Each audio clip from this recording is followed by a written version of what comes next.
Hi, I'm Marya Zlatnik, a professor of maternal fetal medicine at UCSF.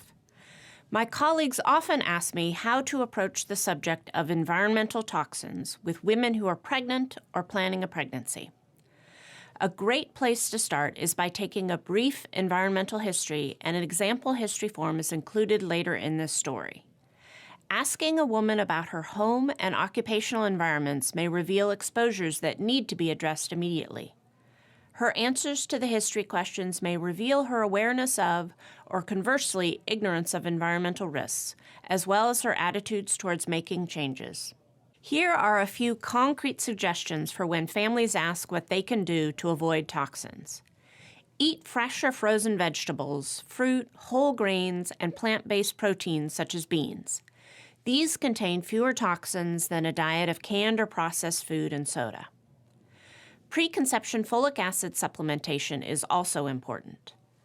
Families who can afford to buy organic produce should. The Environmental Working Group annually publishes a Clean 15. These types of fruits and vegetables are conventionally grown but have relatively little pesticide contamination. They also have a Dirty Dozen, which are the worst contaminated. Another recommendation is to eat low mercury fish.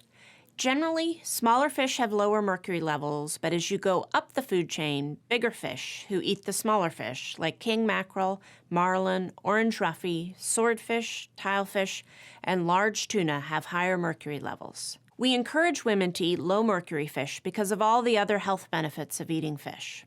Don't microwave in plastic. Heating increases the leaching of plastic chemicals into food.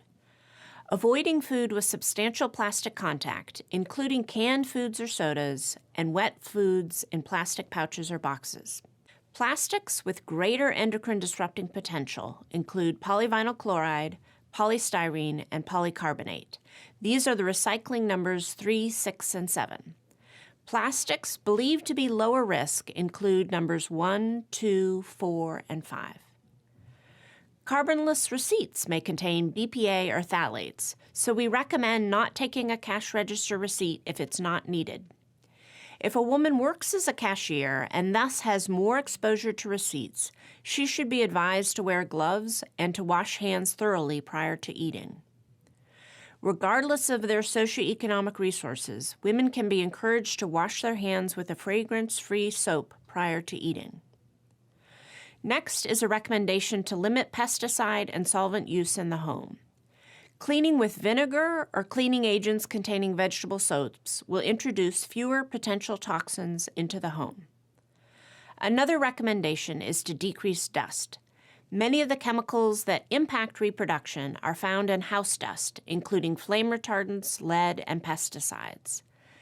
Strategies like damp mopping or vacuuming with a HEPA filter can make a difference in household dust levels.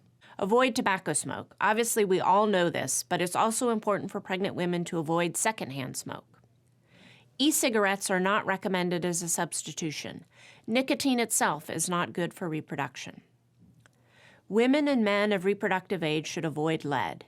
This issue is most urgent for those with occupational exposures, such as those who work in battery factories or in home remodeling. If a family wants to do home lead abatement in preparation for having a baby, a professional should be consulted. Lead can also be found in unexpected places, such as imported herbal or traditional remedies. Some imported pottery may also have lead in the glaze. Lead has also been found in some imported cosmetics. We recommend women avoid body products containing endocrine disruptors. Specifically, we recommend avoiding phthalates, fragrances, triclosan, and solvents. Thank you for your interest in making pregnancies healthier.